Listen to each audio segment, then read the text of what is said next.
Assalomu alaykum hurmatli Akfa Vodius kanali obunachilari. Bugungi bo'lgan uстановка ishlarimiz o'z yakuniga yetdi.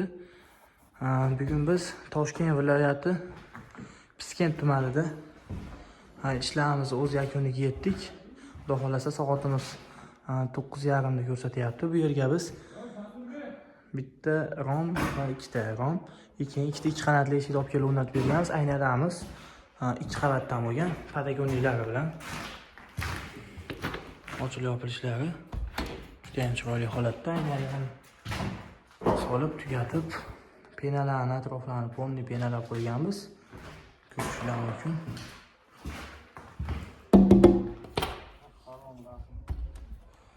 Ochilib yopilishlari juda ham go'zal holatda. Va eshigimiz.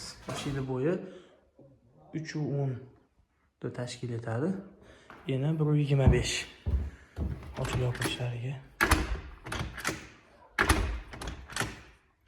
davom berib o'tasizlar.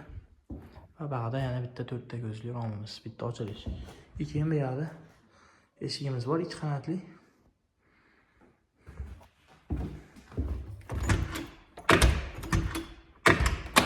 Ochilib yopilishlari juda ham go'zal holatda.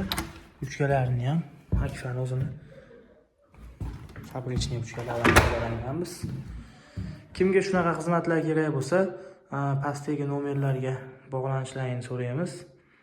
Xudo xolasa xizmatimiz butun O'zbekiston bo'ylab o'zimizni ish qiladigan seximiz Farg'ona viloyati Yozyovon tumanida. Hozirda biz Toshkent viloyati Piskent tumanidamiz.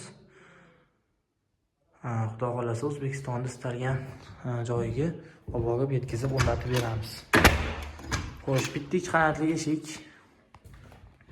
Keyin shu ko'rib turgan teraskalaring ikki qavat aynay oq padagonli bilan 100% Akfa profillarida 14,5 million so'mga kelib tushgan. Kimga shunaqa xizmatlar kerak bo'lsa, Akfa Vodiusga bog'lanishlarini so'raymiz. Sog' bo'linglar, salomat bo'linglar.